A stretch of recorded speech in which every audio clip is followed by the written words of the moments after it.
Monday morning, everyone, and welcome to Perspectives. It is Monday. Today's the, what date is today? I'm lost. It is Monday, the 7th of December, 2020.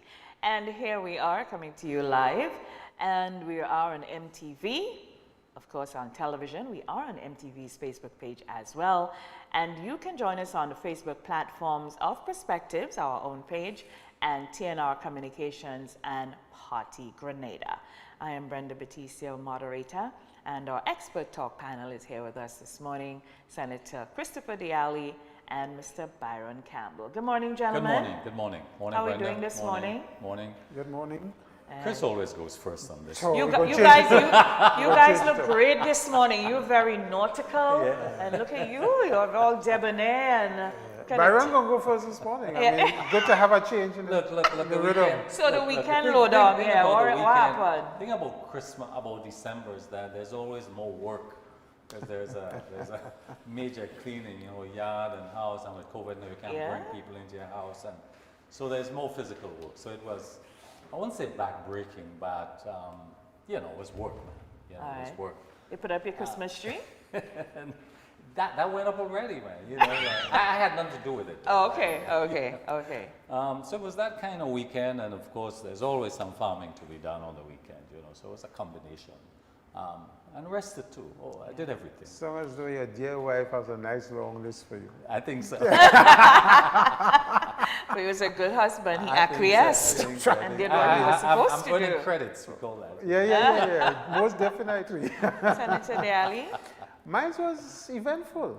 Yes, I went sailing on one of those catamarans. And lovely. Enjoyed a beautiful sunset. Lovely. So it was a good weekend from that perspective. Lovely. So not in these times where you're restricted to some degree on what you do and how you do it.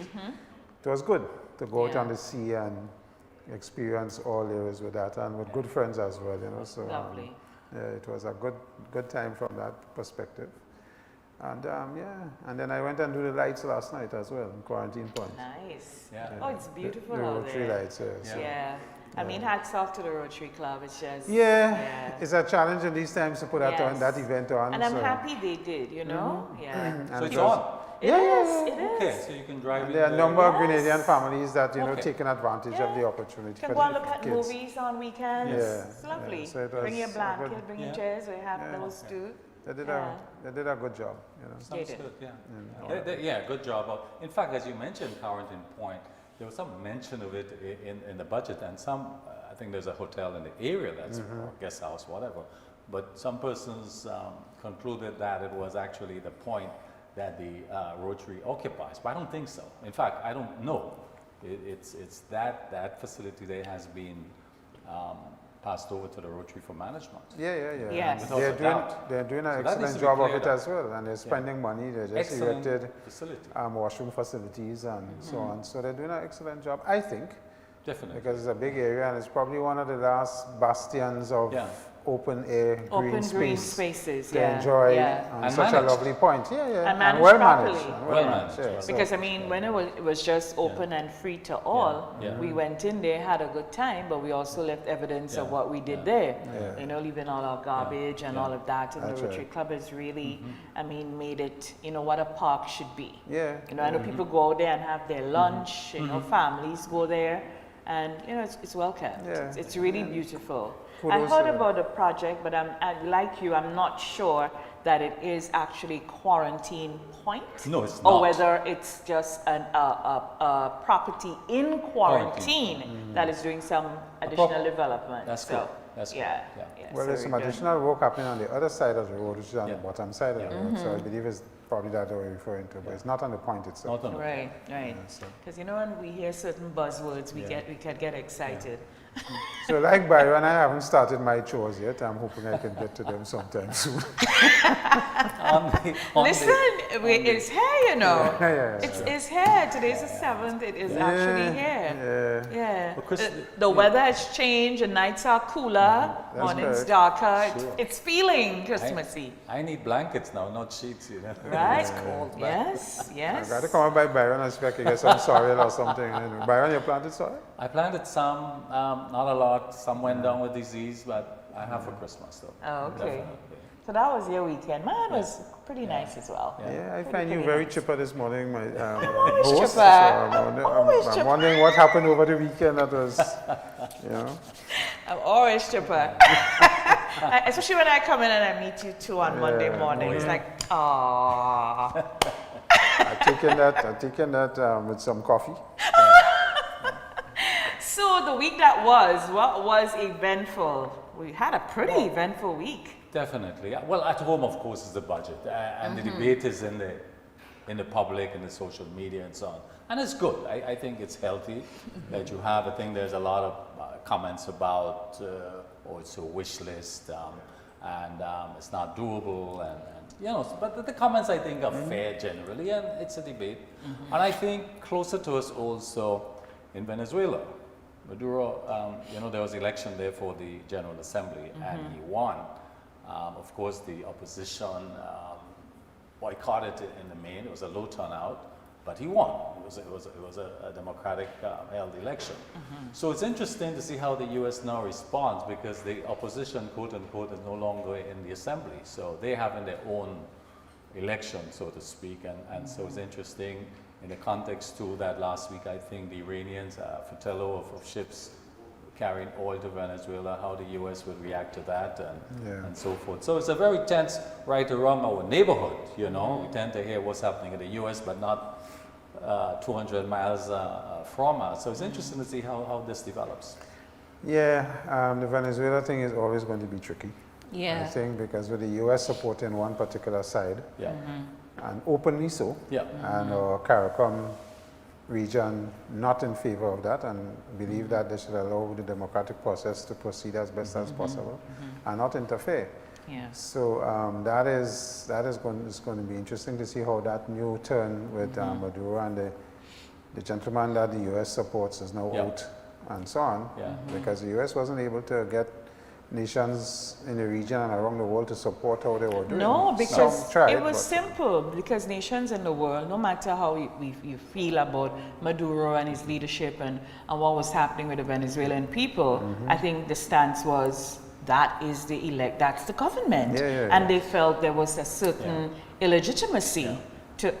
It was weird how many countries, you know, nations of the world who stand on this moral and ethical high ground were recognizing Guaido. It was bizarre. The world has become a very, very, very interesting place. Because it's punitive. I mean, the embargo against Venezuela, because the U.S. is also putting pressure on everybody else that attacked, you know, so and this is over a year ago, you know, so you imagine the type of hardships and so on that's going on. You know, when you start setting precedents like that, it becomes dangerous. Very dangerous. Especially for countries that profess to be democratic. If you do something that the big father, the person with the big stick, is not happy about, then they could do what they want. Yeah, one of the most interesting developments, notwithstanding what's going on there with their elections, but it's just how they will be able to move forward policing other people's elections. Because look at what has happened there. So how do you now? So if somebody decides we don't want no observers, this is our elections, we'll handle it. You can't. Look what they did in Guyana recently. I mean, how do they now move forward? How does a President Biden, how does he fix that? How do you repair the image of the United States and its moral authority around the world? Well, you see, Bernard, that's an interesting word you used, moral authority. The question is whether they still have morals. Moral is relative. as it relates to electioneering and what happens in that process. Moral in this case is relative. I think what's interesting too is that, and of course, the U.S. is there, and I think what's happening in that state where Georgia. Georgia. And The there was a runoff. debate last night. You know, it was interesting that the candidate, the Republican candidate for the Senate, could not admit when asked pointedly, did Donald Trump win? Did he lose? Yeah. She couldn't answer. She The refused to backlash, the answer. backlash. So they're all. Yeah. So there's no moral. In other words, they can't do it anymore. It's embarrassing, actually. You Yeah, know, well- It's a sad. shame. It's sad. It's really sad. Well, you know, Because for all we say about America, really it is, that's where we all cast our eyes for everything, Yeah. you know, in terms of setting the tone. Tone, yeah. And it's just really Yeah. sad. Yeah, Yeah, well, it's really sad. Donald Trump creates history in every aspect of Yeah. everything he does, whether It it's is- good it history is- or bad It is what it history. is. Well, we have some history going on here too. The debate continues today. Yeah. And there seemed to be a lot of hoopla about time and all of that. What's Yeah. really happening there, Senator Diali? Well, Help John Public Yeah, understand. he's familiar with the parliament Yeah. procedures and all that. Yeah, the Yeah. parliamentary procedures, Yeah. the standing He's the order, all of expert on that. this one. Yeah. Yeah, well, unfortunately, I don't sit in the House of Representatives, so I'm not fully aware No, of you're in their the upper standing house. orders. You are in the upper house of Yes, the but- parliament. But traditionally, when the Minister of Finance presents the budget, if he or she takes an hour or 2 hours, the opposition is given the same time to respond. Now, I understand there's a discussion on what is the difference between a presentation and a debate. First time I'm aware of that, and I'm not Okay. sure if standing orders in the lower house deals with specific aspects of how you respond. I know traditionally you're given the same time as the leader of the opposition, and when you respond is because it's a debate in your presentation. Now, when you present, my layman's way, when you're presenting, you could take the style of a debate or not. Right. Right, so in this case, one side would have presented, and the other side is expected to respond to that in the form of challenging and critiquing some of the things that have been presented and offering an alternative view. And that may be what we term a debate of some sort. So I'm not sure exactly what is going on. I know the leader of the opposition had asked for extra time to present his response, and I know that was given. I'm told that he didn't turn up on Friday to make his So response. Friday was the day that was slated for him to give the based on what his response. request was to the Right. Speaker of the House, and the So Speaker what was the acceded. infraction on Friday, Well, the fact that if there was one? well, I suspect the fact that he didn't turn up to do his response meant that there was some infraction of some sort. So he may have lost his time slot, Okay. I'm presuming. Okay. I know if he has to present, he's going to be given the same time as anybody else to respond, which is normally the standing orders would say everybody else, with the exception of the Minister of Finance and the leader of the opposition, will have a certain time, an hour and a half, to make your presentation on the budget itself, whether your members supporting the party or not. So I'm wondering if that, because of this particular standing orders, would have caused him now to go back to being a normal presenter and not as leader of the opposition, because he would have lost his time slot. So I don't know if that is exactly So what let it me is. ask this though, does that alter what he wants to say, his style? I mean, he can No. still say how he feels. Yeah, and it what he shouldn't, wants to but say. you know, with these things, when you start to present, the time slips by pretty quickly. Yeah, so his And, time is of the essence. Yeah, time is of the essence. And if you're the leader of the opposition, you know, there's politics intermingled with content and substance. Right. So you want to score Right. points there as well. So it really slips away from you fast. So if you lose an hour or so from your time, or half an hour, it can be significant. Okay, you may not have covered all the areas that you think are important to cover. So yes, it does have an impact from that point of view. Yeah. Mr. Campbell? Yeah, well, the manager or the leader or the head in the parliament is the speaker. The speaker will interpret the rules and determine the rules. I think we are looking forward to a debate, you know, today, most likely. I'm looking forward to it. Yeah. And what event, I think Tobias will find a way to say what he has to say, you know. His time, as you mentioned, is likely to be reduced if the speaker determined that he's lost his slot for a debate and therefore he can only present. That's semantics. I think Tobias would still somehow find a way to say what he has to say. Yeah, and As he should. As he should. And it's important to always have an alternative view. Yes, as he should. In this situation with how our parliament with 14-1, I mean, it's critical to always have another view Of course. of what is presented for the population to understand and get a, you know, a double understanding. And then I think it is further strengthened in the Senate because there's now 2 senators that he picked there. Yeah. And then you guys, so the Senate will be richer in terms of the different views as to what was presented. Correct. So he could even funnel some of anything he missed, he could probably even funnel some of that That is through his correct. 2 senators who are quite able, I must add. Yes.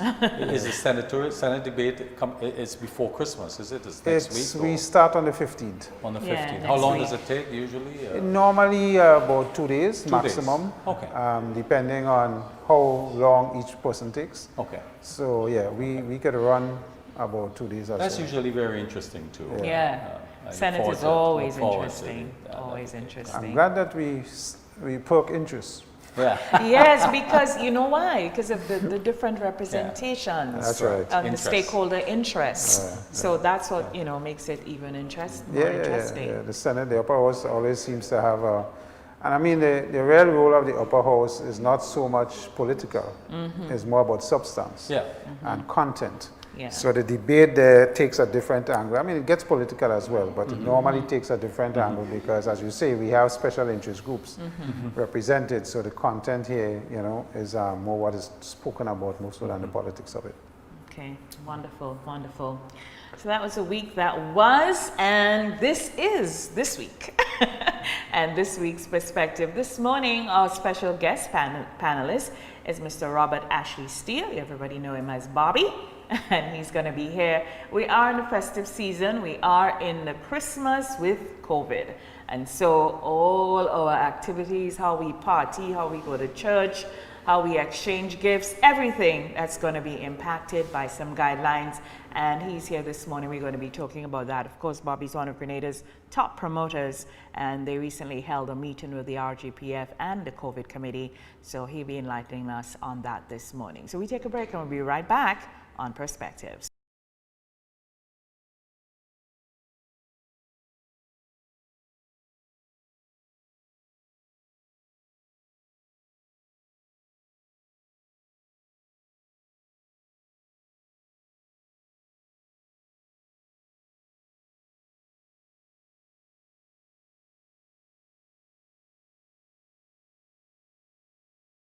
Viking Engineering, heat, ventilation, air conditioning and refrigeration engineers and contractors since 1985. Authorized dealers of Toshiba Carrier Corporation. Suppliers of highly sustainable air conditioning equipment which saves up to 50% on electrical consumption. The choice of equipment is yours. Air conditioning services. Air conditioning system consultation, design, fabrication, installation and maintenance. Ventilation services. Indoor air quality analysis. Exhaust and fresh air system design and installation. Refrigeration services. Installation and maintenance of display refrigerators and walk-in freezers. Contact Viking Engineering, the HVAC-R experts. Often imitated, never duplicated. Call 444-4934 today.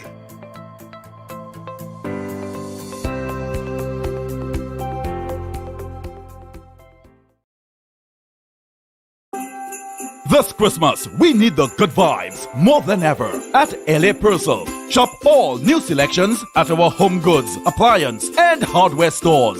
Brighten things up at our color center with paint to put the finishing touches on the industry's best building supplies. Last but not least, our annual yard sale is on again for 2 weeks at the LA Purcell Car Park in town and 3 weeks at our River Road store, both starting December 5th. Come and name your price. And remember, Purcell's motto is cash if you have it or credit if you want it.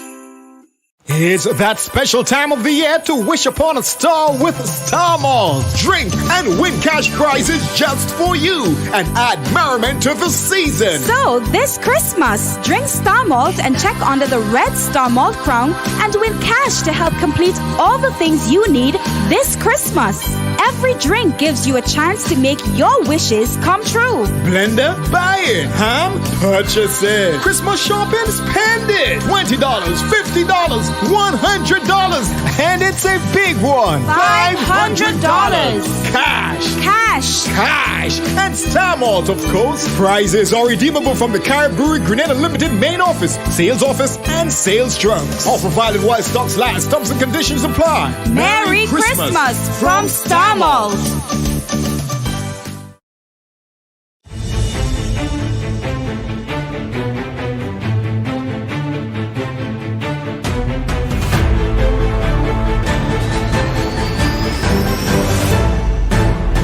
Welcome back to Perspectives, everyone. If you're just joining us this morning, welcome to our broadcast. Those of you on MTV television looking at us, good morning to you. And again, thanks to MTV for carrying this broadcast. We are also on MTV's Facebook page, our own Perspectives page. Thank you to those of you following, and also on TNR Communications and Partygrenada.com. So here we are, the festive season, everything that's festive. I tried to wear a festive top this morning to feel the vibes. And Bobby, I knew it was coming. So some kind of party going on.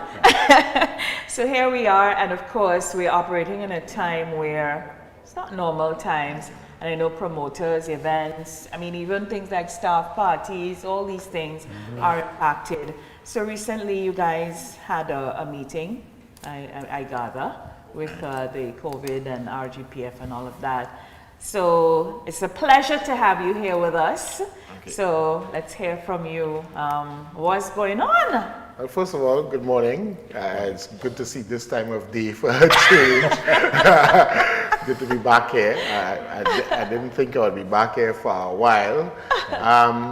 Well, firstly, let me just say on record that I'm not representing the GPA here today. One of my members GPA is the Grenada Promoters Association. Okay. Yeah. I'm speaking for myself as an individual. Right. In terms of the points raised, I think that first of all, a lot of credit has to go to the new exec of the GPA that are putting them, if you want to call them, what's the right word? Temporary executives, you know, as they put the organization together. Okay. It was long overdue, and I know the people on there have been working really, really hard to make this happen. There are concerns, and they have put together a document that basically after having their meeting with the minister and the commissioner, they've put together a document of things, just guidelines, you know. To be honest, when I look at those guidelines, I say to myself, how can a promoter actually engage to do a show? Because I don't see the possibilities of them being able to make it a financial success. But Grenada is a place, we pull off miracles. And I do wish the promoters who are going to engage, because we got to keep the entertainment industry alive. A lot of people, my biggest concern with it is, I think that because of the makeup of our island, and maybe I'll say this to the extent, maybe the religious side of the island, they don't really see the entertainment industry for the worth it really is. I mean, I think, and I don't think that speaks to Grenada alone, it speaks to the world. Right. I think we take a very big pound whenever anything comes out. I think it tends to come in. I'll give you an example. I mean, we will face it the most. In this same pandemic, everything is geared at entertainment is where probably they see the virus as the best potential for it to spread, right? So we take a lot of sacrifice in this time, a lot. But at the same time, the entertainment industry is seen as only about a party and about alcohol. And it's not, if people were to take a bigger look at this, for instance, I'll give you an example. Many of the young people today, right, who are coming out are not drinking like how older folks, older heads used to drink. And that might surprise you, but it's true. they are heading more into the gym, more into looking after their bodies, so they're coming out, but they're drinking things like water, the juices. It's not alcohol, it's changing. The market is changing across there, and that's something that maybe people are not realizing. Yes, there's an alcohol side. Yes, we hear there's a big place in terms of alcohol usage, but there is a generation that's coming out that go out for the entertainment aspect of the night. And the industry feeds off of, so many industries feed off of it. For instance, you've got the people who are doing the nails, people who are doing the clothes, the taxi drivers, the people who are selling in the stores, selling the items that the entertainment industry then turns around and sells, the vendors. You know, we can keep going on and on and on. And all of these people are tied directly into the industry. What we have seen, and I would say this, I mean, you know, I am always, people always say I'm the optimistic one in the group, and I would say this pandemic to me has brought about something fantastic to Grenada, and they just have not realized it as yet, right? And I would say this to put it out to you, I have never seen Grenadians go out the way they're going out now and supporting their own, supporting. It's amazing to see, and I think when this is all over and done, I think it's going to be to the best of us.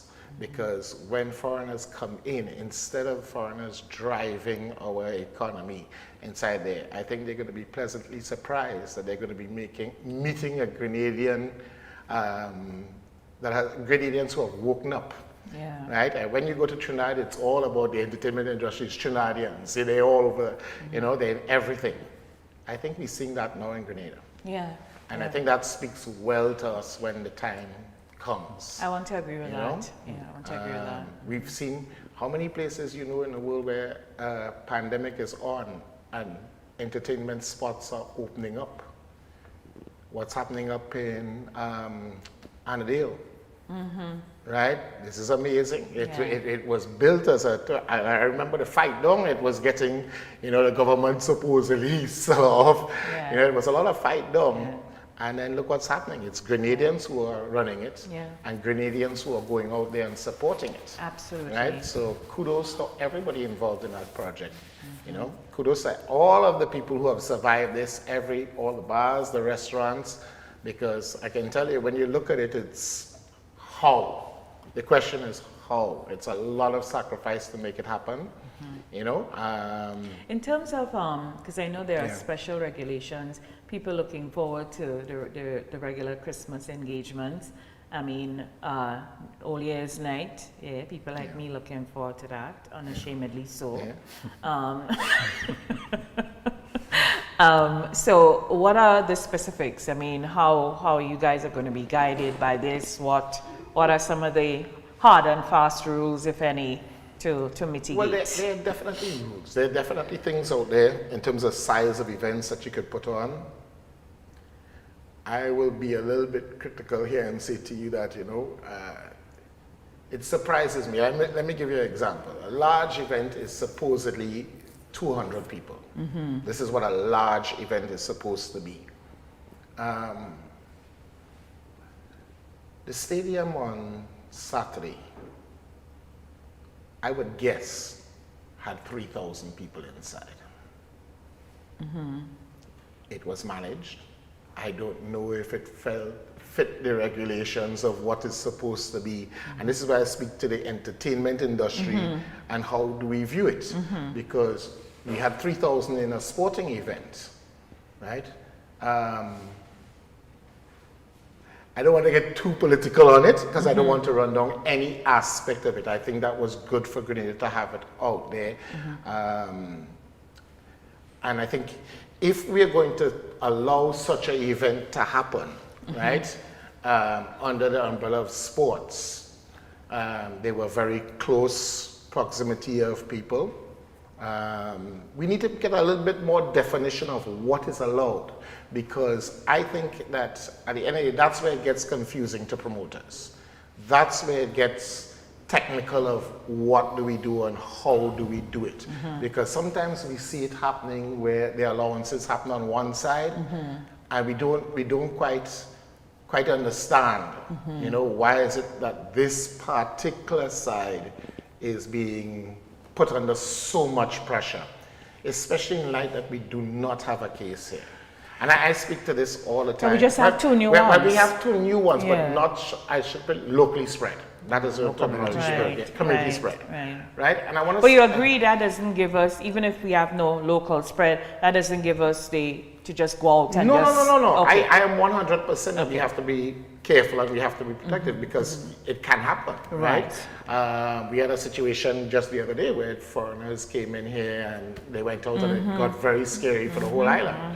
At the same time, there's some of us who have the belief that, okay, we still have to be able, that can happen at any day. We can wake up, I mean, while I give a lot of credit to the government in terms of protecting the borders, I do not foresee what occurred there as the government necessarily doing a good job. I think a lot of that is on luck on our part as Grenada, and I mean, because if they went out and it was spread, right, we were lucky that they were not able to spread it to any great extent. I don't think that we can sit down there and just say it's government alone that is causing this to happen, right, that we've been so blessed up to this point.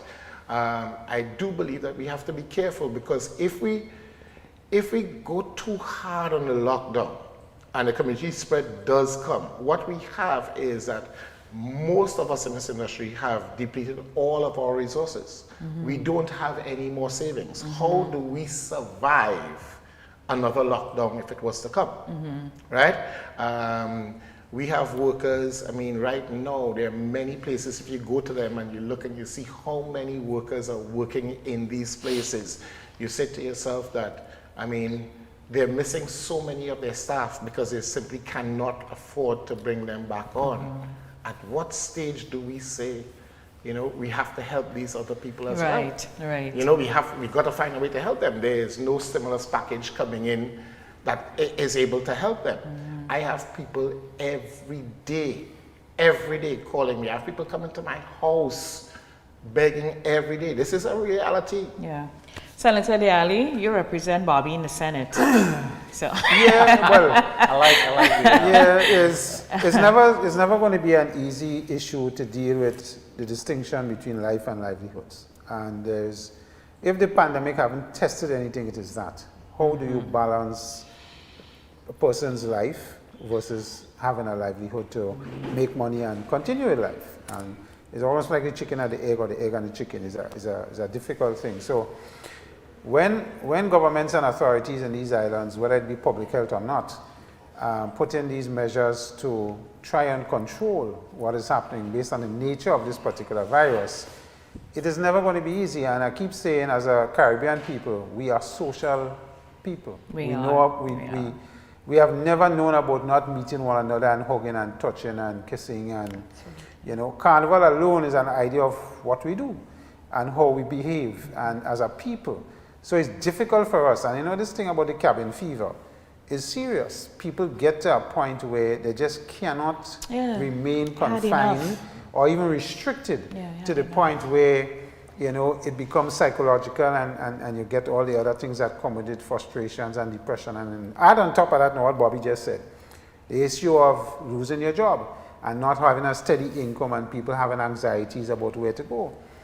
But and this particular season is going to be a challenge for the authorities, because without having staff parties, without having ODS events and all of that, which is something that is norm, and everything that we know as norm for 2020 is no longer a norm. We didn't have Carnival, we didn't have Regatta, we didn't have this, we don't have that, and for 2021, and the first quarter is going to be a similar thing.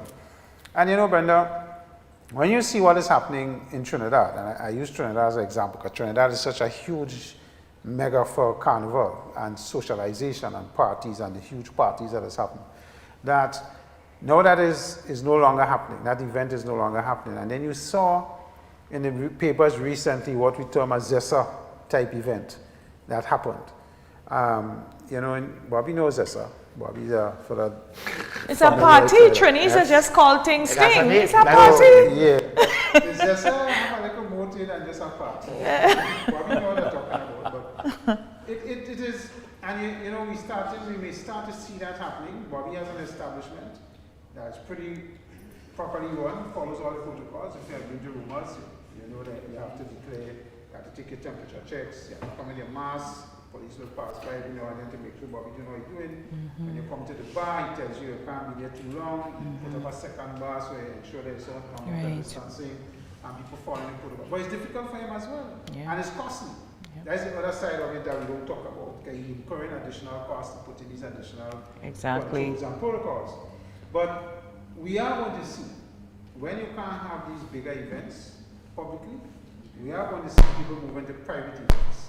So somebody's going to rent a house and have a private... And jam it up with people. Jam it up with people. You know, I am told there's some event that is happening in Subi's now on a weekend. I think it's some Partygrenada where people jamming in and nobody following protocols. I mean, thank God we didn't have community spread in Grenada, as you've seen happening in St. Lucia and Martinique and other places.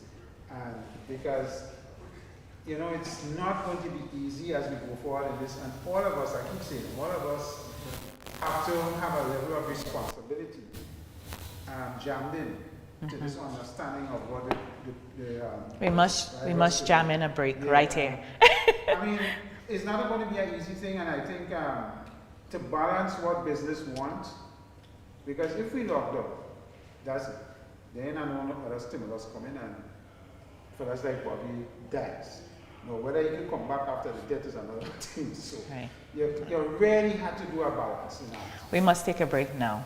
Remember the balancing act. We pick up there and we come back, and also with Mr. Campbell's comments. It is Perspective on a Monday morning, and we're speaking with Bobby Steele about events and what we should expect, and what will happen, and what we should be mindful of for this holiday season. We'll be right back. There is something new to the classic Wester Hall rum look.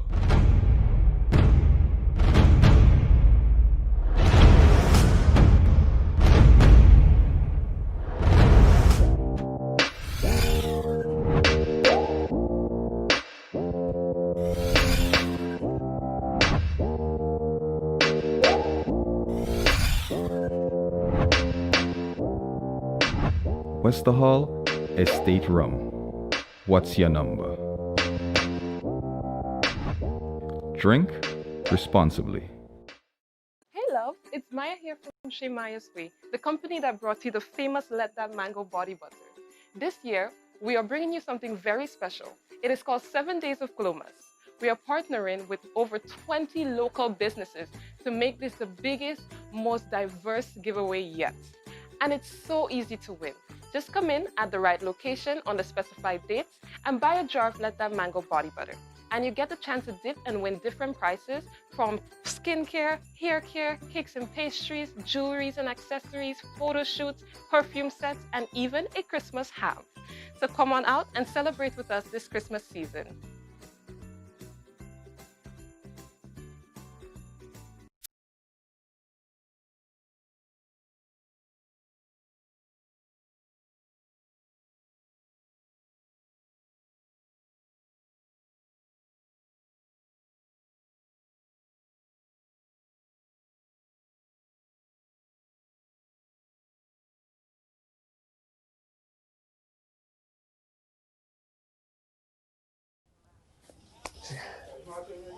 Should you wear a mask outdoors?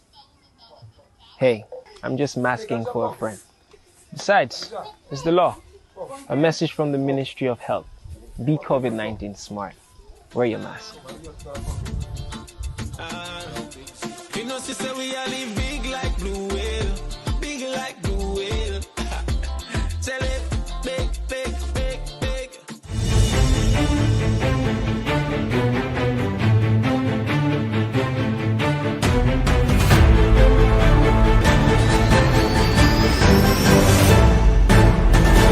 Back to Perspectives, and of course we thank you very much for joining us. If you have to leave us here, please continue following us on your devices. We are on MTV's Facebook page and on Partygrenada, TNR Communications, and our own Perspectives page. Senator Deali, before we take the break, you're talking about balancing. Yeah, and I don't envy the police And the Ministry of Health people in this difficult time is going to be real hard work for them. And, you know, to go to all the establishments that are allowed to open and allowed to host people at a certain number, and to police that and to ensure people doing the right thing is not going to be easy. And remember in Grenada, you know, we have beaches as well.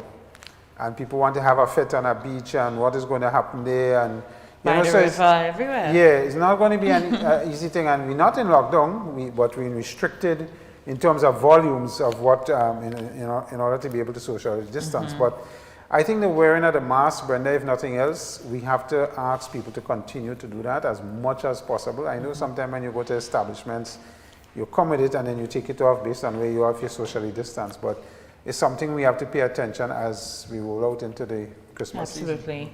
And just to, before we move on to hear from you, Mr. Campbell, I think one of the things too as well, I don't know, Bobby said they just formed the new executive in the Grenada Promoters Association.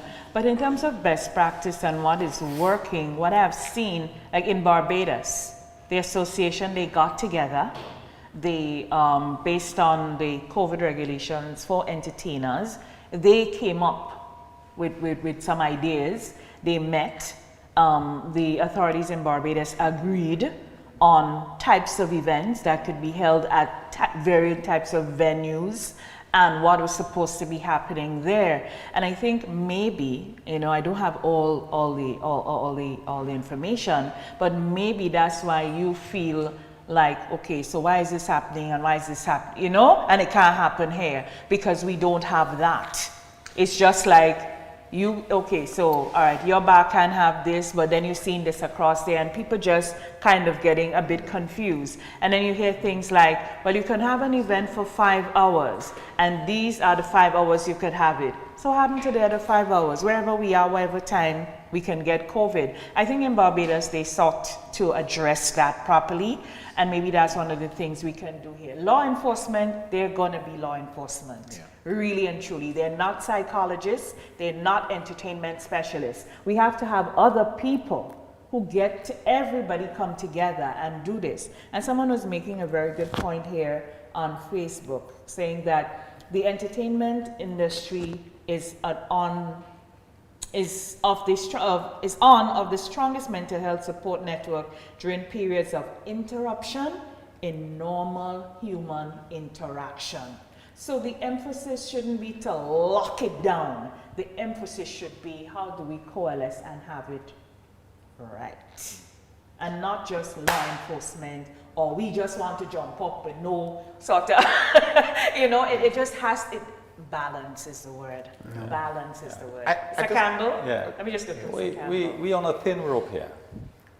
In that, and Chris pointed out, lives and livelihood. COVID-19 requires extreme measures. Certainly we got to understand what needs to happen in terms of psychological impact on persons and the need to go out. And as Bobby pointed out, because there were extremes, maybe as you observed at the stadium, doesn't make it right. And most likely expose ourselves to contamination and possibly spread of the virus. Now, I want to disagree with Bobby on one point here in that a social event in a bar and a nightclub or a party is different to a sporting event also. Because in a nightclub, in a party, in an earliest night, persons are consuming alcohol. And I want to give the stats on alcohol consumption in Grenada. It's growing, we're one of the highest in the region, and its growth is being populated by young people, particularly young women and young persons generally, and it's growing. And when persons consume alcohol, we know you let your guard down, you're not gonna obey protocols and wear a mask, that's not gonna happen. And I think this is why we need to be very careful. Balance, however we do it, but I think too that the policy must be very clear. Yeah. What is permitted, how it's permitted, you know, that must be very clear and practiced and monitored because we have to keep in mind that there is a pandemic on. It's killing people. It's at the highest peak now. It's likely to get worse before it gets better. We hope that there's that the vaccine will arrive at some point. And I want to say that I'm lining up to take it, guys, you know. And I feel, I'm glad that there is an association, promoters, that you can come together, formulate your own ideas and meet with the authorities and work out something that is feasible and safe. Because I think the bottom line here for us has to be safety. I like the word monitoring, because even if you're having, because the stadium could house, let's say 5,000, but there must be monitoring, because we are finding that we have to police our behavior. We don't like it, but we are finding that to protect ourselves, our behaviors have to be policed. But it shouldn't be to the point where everything is no, no, no, don't. So let's monitor. Let's do that. Let me throw in two things that you mentioned. First of all, you said police are not psychologists. I want to say this to you, that one of the things that is impressing me the most about the police in my experiences with them and from talking to other promoters is that their training is definitely improving, because the way they have talked, the way they have dealt with this problem, in my experience so far, maybe even more than the Ministry of Health people, who have been maybe a little bit harsher and a little bit, the police have really taken an approach of trying they understand the situation that the promoters seem to be facing. Right. In terms of my experience, they're talking to people, they're saying, when they come, they say, look guys, this is too much here, cut this down, do this, because I'm sure that's their remit. I'm sure that's their remit. And so they are being psychologists, because they are talking to you and they are trying to understand your side. No, but I was making the point that they're not trained in that regard. No, I was making the point, and you said it earlier, that you made a point about we are very religious. So you find that people just look at your place or whatever, oh, it's just party, so we should stay inside. Right. So my point is, we need some party.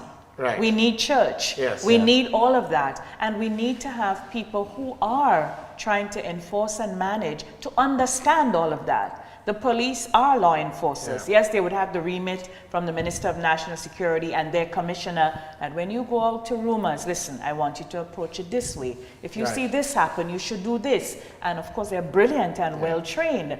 And the health people, all they're seeing is COVID, Bobby. They don't care how much party you have. So there has to be another set of people saying, okay, guys, all right, hold on a minute. Let's just see how we could do this. That's my point, really. And I also want to add on to the stadium issue. I was not talking, I don't want to make the promoters of such a game think that I'm attacking them. I actually like the fact that the football goes on, because life has to go on. Of course. We can't stop. So I don't want to put this about what happened in the stadium. I'm saying this on a guideline of how do we arrive at the right guidelines, because in reality, we're all here capable, all have common sense. It's almost impossible to even think about putting on an event and you're only allowed 200 people to come in. That's a gathering. And if you're going to put it on, from an event point of view, there's practically no way for you to make that financially. But do you agree that the size of your venue is important? And that's what I'm saying. Large should not be a number. Right. Large should be based on location. The venue and the location and stuff, you know? We have all different things. We have views of some people that would say, well, why is it at 2 o'clock in the morning we are locking down? I mean, is a virus coming at 1 minute past 2? You know, I am one of those people saying that. But if you get, for instance, if you look at it this way, right? We're trying to find a balance, right? We're trying to find a balance. And I would put this down to experience of Trinidad under curfew, when Trinidad had a curfew time. Right. If you squeeze everything into a couple of hours, what you find happening, and speaking to your alcohol situation, is people now come out and will want to binge drink because they only have a couple of hours. You also have a situation where you also have a situation, and it goes all wrong to the family at home. You know? Before, when, for instance, on a Friday evening, people will go home from work, they will spend time with their family, they will get some rest, they'll have a meal, whatever, and then maybe 11 or 12 o'clock they look to head out. That's no longer in play. people are looking to get out of their house by 8 o'clock. So forget family time. You know what I mean? We have to get straight back out. So I'm just saying those little things have to be taken into account. And I'm saying the entertainment industry doesn't seem to have that dialogue. We don't seem to be able to sit down and explain why these things are important to look at it in a more holistic way. I think you guys need to probably make more representation and probably insert yourselves into the policy making. Well, the GPA, the new board, I really must commend them. I think they're going in the right direction. Because it has to happen. And as you talk about the 2 o'clock thing, I'm one of those people saying, so what 2 o'clock? Because, I mean, as I say, All Year's Night is a big deal for me. And I think this is one to celebrate. However, people choose to, you know, and I don't understand why it's till 2 o'clock. Because my thinking is people are going to ram in the place from 8 o'clock and drink all they could drink before 2 o'clock. So if we make it wider, if we spread out hours, more people work. More vendors have opportunity to make it. When you cram this in, an event might be hurting everybody. And speaking to employment, an event might be able to do 2 shifts that night. Exactly. So you bring in XYZ amount of people from XYZ time and XYZ time. The monitoring aspect for the authorities, whether it's the police and the public health officials. Well, I mean, look at Wall Street. Wall Street is a good example. Wall Street is told that at 2 o'clock they have to end operations as well. No, you know, Wall Street normally is at 5 and 6 o'clock in the morning place. But the issue for Wall Street is the police being able to work all those extended hours into the 6 o'clock morning. And that puts a constraint. And I suspect the same constraint will happen to Bobby's place and events and so on. So, and remember, you're given a license, for want of a better word, a permission to hold an event, let's say for 50 people. And if the police or the health officials are expected to monitor that, up to how long and how much time? Because remember, you have to pay these people to work this length of time and this overtime, officers as well. So the issue becomes, can we have a cutoff? So do we have to have, okay, so I'm going to get a little funny here, in a good way.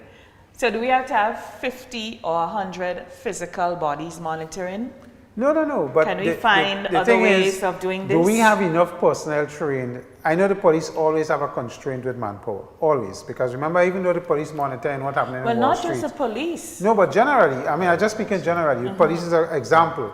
They have manpower constraints. Remember, they still have to do their normal operations, you know, for house breakage. And people in traffic incidents and all of that. So they still have that on top of. Now, they help people. How much of them, I think the manpower constraints here is going to be the training, and how much of them have been trained to do the kind of monitoring. There's a lot of people that health is using in contact tracing. So when we have an event, they call in people, and there's a lot of people now that have to help in contact tracing. So there's a lot of pressure on manpower constraints and costs, and I suspect that is where some of the time cutoff comes in.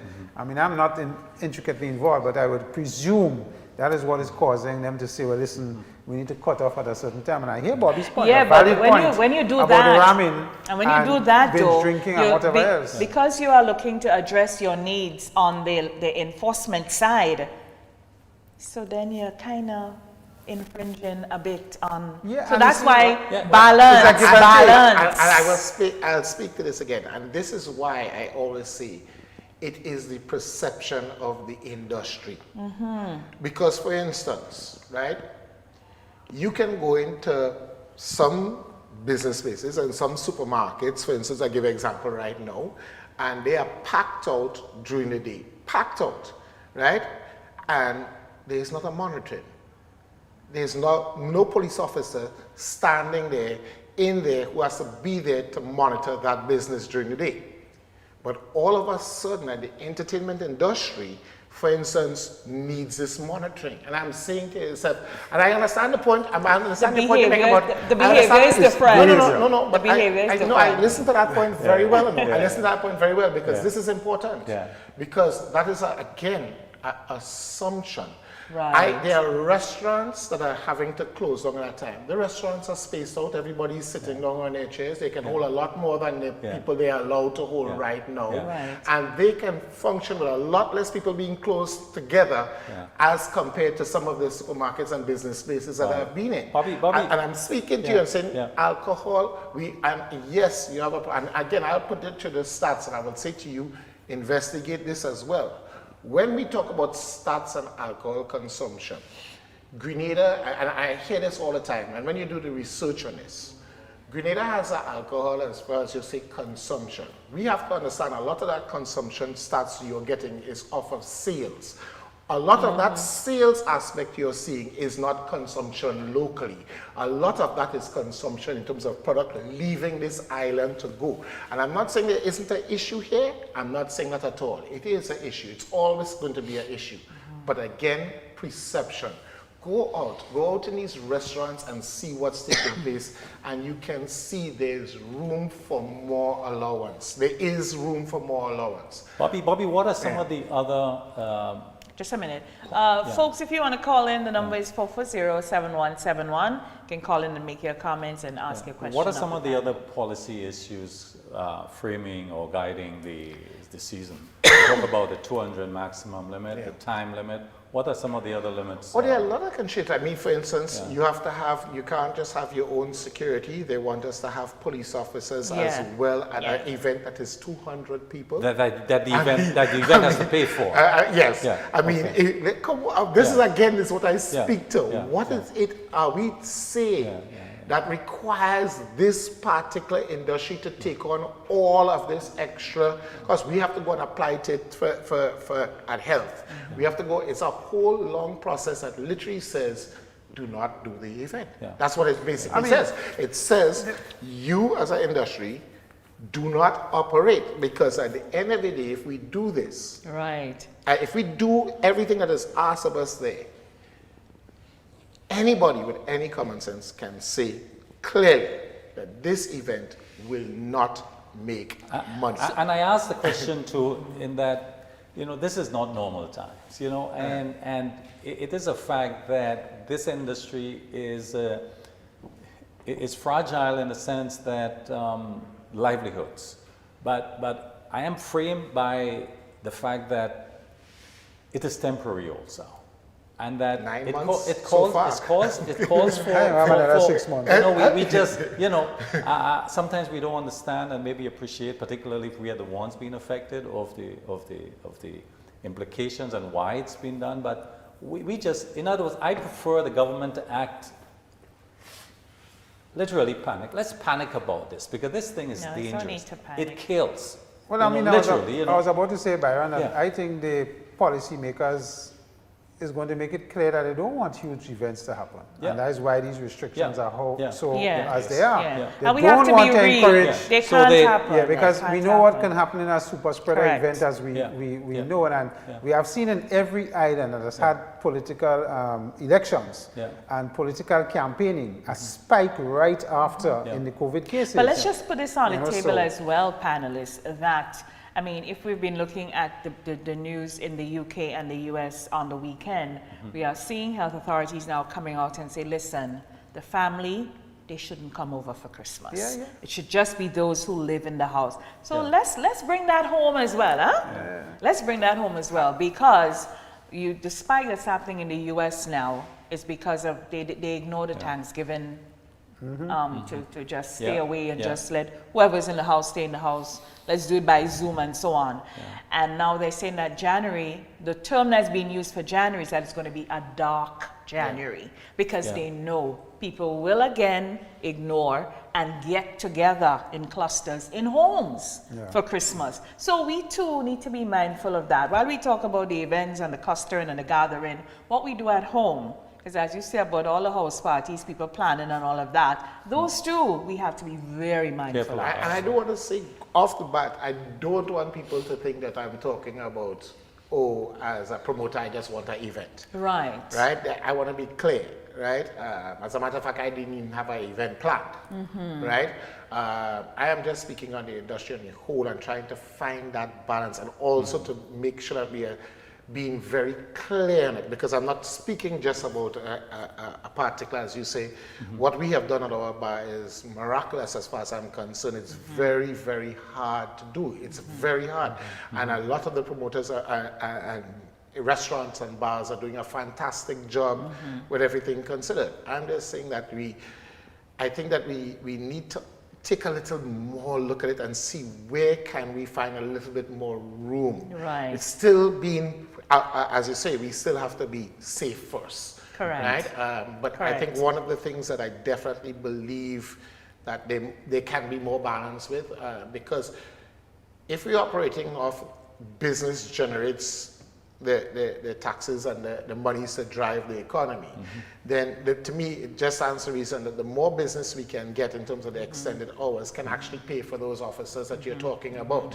When you have the reduced hours, reduced business, it's just making it harder all around. And so I think we got to find a little bit more leeway. And that's a reasonable thing. Yeah. I mean, I think and that one is of the where areas the association needs to engage more and try and see how they could come up with something. Because one of the areas we're probably slipping on is the fact that we are not looking at entertainment as business, as a business driver.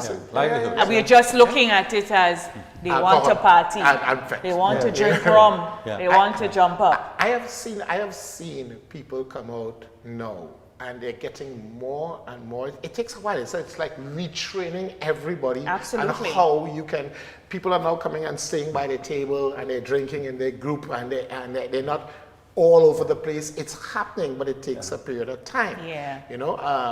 I also believe that you spoke to the mask. I think the masks are important, but I think the temperature check and the sanitization always is just as important. Absolutely. I think getting that done where everybody wants to do it and even work with their own hand sanitizers on them, I think these things is what really needs to be enforced. But yeah, I mean, we were tested when they Personal had behavior is still the biggest event thing. with the two individuals that came and went to these various restaurants. Yeah. And these restaurants, 2 out of 3 of them had all the protocols in place with the names and that helped the authorities in a quick time. They could have contact trace and know what was going on. So all of that is very important, Bobby, and I agree that for us to keep the livelihood part of the thing going, you must have people following the rules. But then you have people who come into your place and you ask them their name and they give you a false name. They give you a wrong number. You've had that experience? I will tell you, you would be surprised at the individuals. And you'll be surprised that where you're looking for a particular individual to because of the industry that they might be in, to want to put their name down and want to set the example. Sometimes that is the individual that doesn't want it there. They don't want to be known that they were in your place. So you see, we can't assume anything. Yes. Everybody have COVID. But I tell you point blank, by us, I'm sorry, once you come, your name is going in the book, your temperature is being taken, you got to do it. The personal responsibility part that you just spoke about is going to challenge us again in this period. It's still the biggest part of this. This is the biggest and most difficult part of this.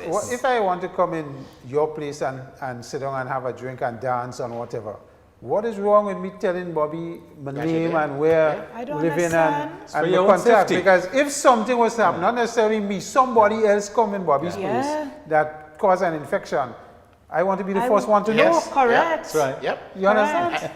And I know we don't have too much time, but I do want to mention this to you. You know, we're talking about how we adapt.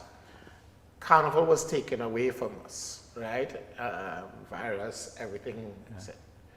I don't think I've ever seen a Christmas season in Grenada that has started so long and has run. I think I was hearing Christmas. I was hearing Christmas music on the radio in September.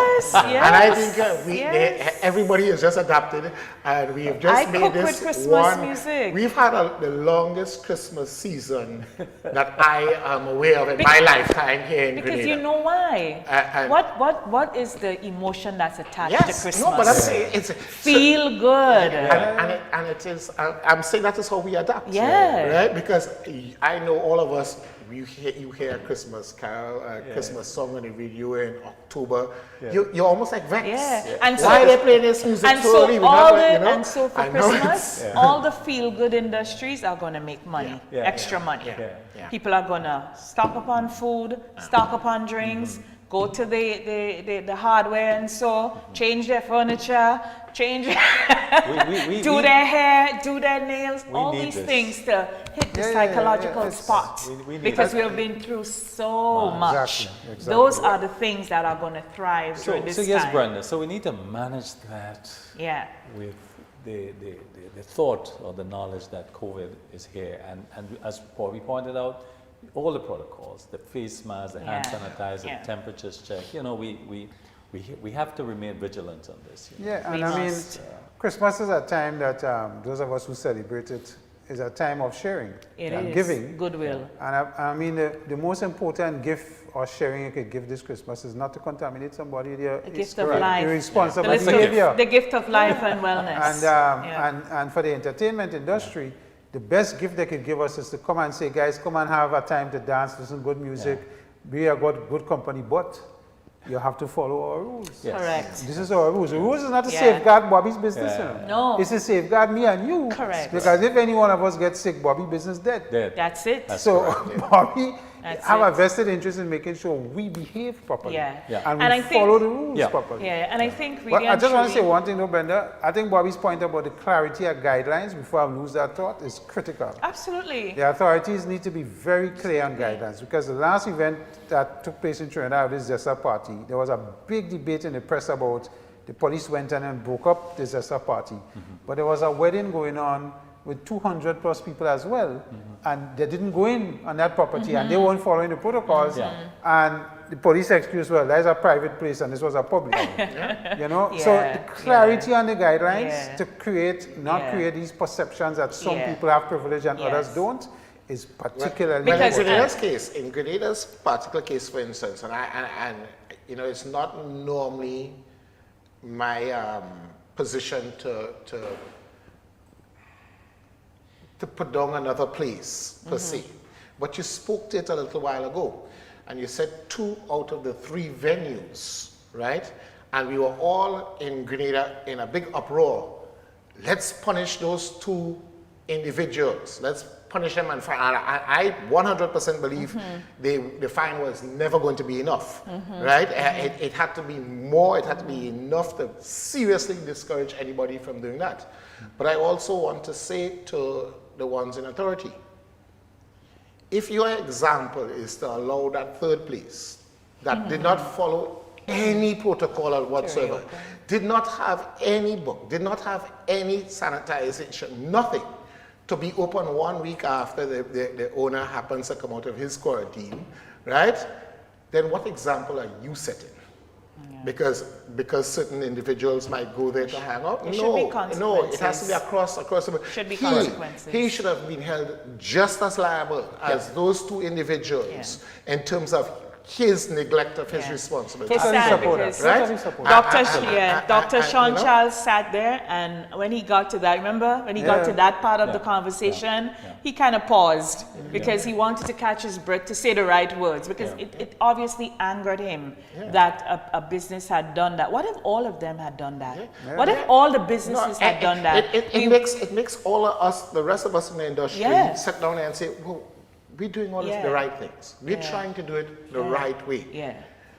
And you're telling us, you're speaking the words that we'll be closed down, we'll be fine, we're with this. And then you have a clear example of somebody who totally ignored it. And 1 week later, back open, back running. And you know the word is certain people hang there so they could be open like that. And that is the problem, I think, that across the board in the industry we have face. to mitigate. And that's a real problem and a real perception issue that we need to debate. Because the real word is that all of us, Dr. Sean could catch COVID. He was the first one to say that the people who give the most trouble when they're coming into the jurisdiction is Grenadians. Our own citizens give the most trouble, not so much the foreigners. And that, again, is an indictment to us and our responsibility levels. Yes, we're fortunate that Grenada don't have no major run, but Yeah, and we need to learn from the things that are happening as well, because we saw, I mean, doctors deciding that they were going to violate their quarantine, and you would not expect that from a doctor. So that's why I go around assuming that everybody have COVID. So it's just to act accordingly, and everybody can catch COVID. So it doesn't matter if you're Mr. Law Ha Ha or if you're Mr. Low Ho Ho. You know, you can catch COVID, so we have to be so mindful. Let's wrap up, gentlemen. Well, Senator? I want to just say that, you know, at the end of the day, we must have businesses operating because people need to work and people need to participate and create economic activity and support themselves and their families. So it's important that the businesses, entertainment being one of them, being able to stay alive. Of course, nothing in this environment is going to be something that we knew and existed traditionally. All the changes have come, and kudos to the guys in the industry have done well. But from the authorities' point of view, if nothing else comes out in this discussion, is the clarity on guidelines. Absolutely. And how we implement that. And it mustn't be the perception that one person, because of who they know or they don't know, or what the perception is, could get away, and the others can't. And if you start that, or if we seem to nip that in the bud, then we're going to be opening up ourselves to a lot of issues. Absolutely. I want to amplify a point Bobby made, you know, a positive coming out of the COVID, that as Grenadians, nationals, we recognize more, we participating more in our culture, in our own country.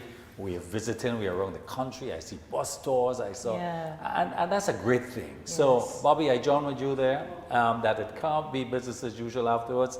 We are here, and I'd like to see us more involved in what we have. So that's a positive I want to amplify. I just want to, two things. I want to firstly really say thank you to all of the restaurants, bars who have found ways to keep their staff on. Right? I know that's very hard. I know that part is extremely hard, but there are many who are doing it. They have had to readjust and sit down and talk to their staff about the hours. Some are only working 2 days, 3 days, 4 days, but at the end of the day, they're getting a little bit of work in order to keep the whole team on. I think that is very impressive that they've been able to do that. I also want to say to all of the people who have been so creative, the bus tours, the staycations and fixing up and making. We've shown that Grenada is truly a special place. And I think when this is all said and done, Grenadians really know their country now a lot better than they knew it before, right? And I think that again speaks well, because now we can all be proper tour guides to the people who will come in and visit us. Absolutely. But you just have to look across social media and see the posts that are being made by Grenadians of their country. Correct. I think we've grown a lot prouder of where we are now. Absolutely. And kudos to the government again for what they have been able to do in terms of protecting the borders and stuff like that, because that is a big part. We cannot take away that they have done a very, you see people coming in and complimenting them on it, and I think sometimes we forget to compliment when it's done right. Right? So at the end of the day, you know, we can have our differences politically, but they have done a good job. So let's keep it going. Absolutely. And that's where I like to end as well, the fact that one of the things that we often miss is that most of these COVID cases are caught at where they're supposed to be caught, at the borders, in quarantine. So that we can't understate that. That is not luck, that's strategic, that's proper planning, that's science. So we need to compliment ourselves for that. The rest of us now need to buffer that with the way we behave. You know, we really have to lift the personal behavior. And, you know, we love football, we go to football, but it's not football of last year and the year before. It's not rumors of last year and the year before. And we have to behave. We really do. And we have to have some empathy for law enforcement and health people as well, because they are stretched mighty thin.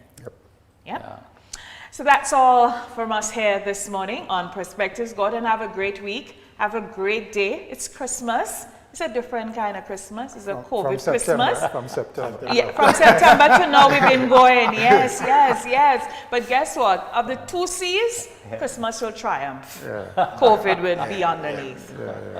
All right. For Nazim Benjamin, who has been doing an excellent job streaming our services, we thank him this morning. MTV, thank you so very much for being our main broadcaster of this, and to all the Facebook platforms carried us. Thank you so very much. We'd like to thank our special guest panelists this morning, Mr. Robert Ashley Steele. Bobby, I know it was hard waking up, and we thank you. And to the 2 great panelists here, they look so good this morning, huh? What's happening this week? Walk.